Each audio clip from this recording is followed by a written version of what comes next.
नमस्कार, मी पंजाब डक. जळगाव जिल्हा, बुलढाणा जिल्हा, अकोला, अमरावती ह्यामध्ये महाराष्ट्राच्या बॉर्डर आणि मध्य प्रदेशची बॉर्डर.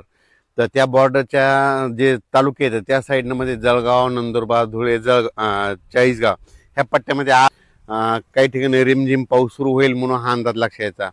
ते कमी दाबाचा पट्टा तिकडे जात असल्यामुळं महाराष्ट्रात मात्र काय होणार आहे, रात्रीच्याला काही काही ठिकाणी 10 मिनिटाचा, अर्ध्या तासात जोराचा पाऊस पडणार आहे म्हणून हा अंदाज लक्षात यायचा.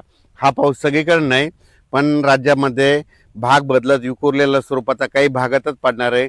त्याच्यामध्ये ते कोणत्या जिल्ह्यात असणार आहे? संभाजीनगर जिल्हा, जालना जिल्हा, बुलढाणा जिल्हा, अकोला जिल्हा, इकडं अमरावती, इकडं वाशिम, हिंगोली, त्याच्यानंतर परभणी, बीड, जालना, धाराशिव, लातूर जिल्हा, नांदेड जिल्हा ह्या पट्ट्यामध्ये काय होणार आहे की भाग बदलत तुरळक ठिकाणी 14-15 ऑगस्टपर्यंत विखुरलेल्या स्वरूपाचा पाऊस पडणार आहे. सर्वदूर काय पडणार नाही म्हणून हा अंदाज शेतकऱ्यांनी लक्षात यायचा. राज्यात परत आणि कोकणपट्टीपासून ते इकडं पालघरपर्यंत तिकडं मात्र सरी थोडा पाऊस सुरू राहील म्हणून हा अंदाज लक्षात येईल.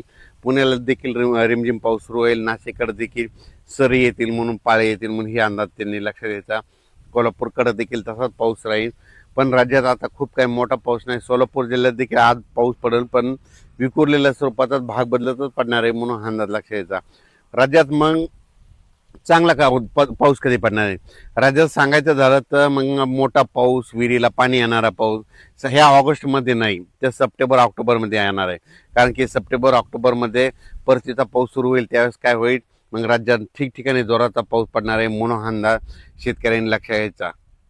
हा जो ऑगस्ट महिना आहे, ह्या ऑगस्ट महिन्यात फक्त विदर्भामध्ये पावसाचं चांगलं सावट आहे. कारण की 2 एक माग कमी दाबाचे पट्टे जात असल्यामुळे विदर्भातच पाऊस पडणार आहे. मग ते कुठं राहणार आहे?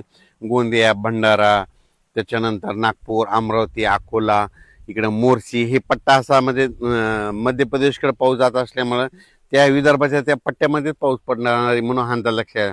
पण राज्यात परत जे आणखीन ऑगस्टमध्ये जे पाऊस येणार आहे ते विदर्भातच पाऊस पडणार आहे. ते मात्र महाराष्ट्राच्या इकडल्या मराठवाड्याकडून पश्चिम महाराष्ट्राकडे कमी प्रमाण असणार आहे म्हणून हा अंदाज लक्षात यायचा. आणि सांगायचं झालं तर मग मोठा पाऊस फक्त सप्टेंबरमध्ये मात्र काय होणार आहे, 28 म्हणजे हे 28 ऑगस्ट आहे. 28 ऑगस्टच्या नंतर काय होणार, वातावरणात बदल होईल. मग सप्टेंबरच्या पहिल्या आठवड्यात मात्र मग पाऊस राज्यात मोठा असणार आहे. मग त्याच्यामध्ये ओढे नाले वाहणारा, तळ्यात पाणी येणारा असा पाऊस सप्टेंबरमध्ये असणार आहे. पण ह्या ऑगस्ट महिन्यामध्ये फक्त पिकाला लागल तसं पाऊस पडणार आहे, पिकाला झोपल तसंच पाऊस पडणार आहे.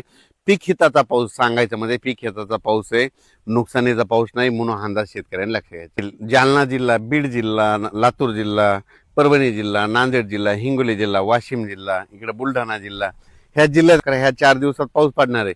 पण संपूर्ण परभणी जिल्ह्यात नाही पडणार. परभणी जिल्ह्यात काही मोजक्या ठिकाणी पडणार आहे. जालना जिल्ह्यात देखील मोजक्या ठिकाणी पडणार आहे.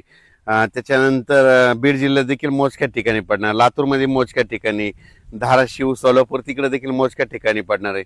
असा सर्व दूरचा पडणार नाही. नांदेडकडे तशीच परिस्थिती, मोजक्या ठिकाणी.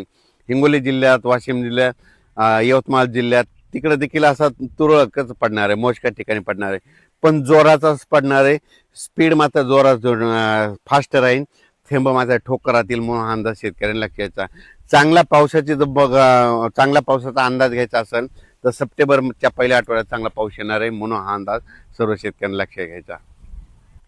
सध्या जे पाऊस चालू आहे कोकणपट्टी, मुंबई, इगतपुरी हे पट्ट्यात पाऊस चालू आहे. पण ते पाऊस काय होते, महाराष्ट्राकडे इकडे येत नाही. ते पाऊस सरळ इकडे गुजरातकडे जातोय, त्या पाऊस येत नाही. मग तुम्हाला सांगू इच्छितो, सध्या पाऊस ते तसाच चालू राहणार आहे.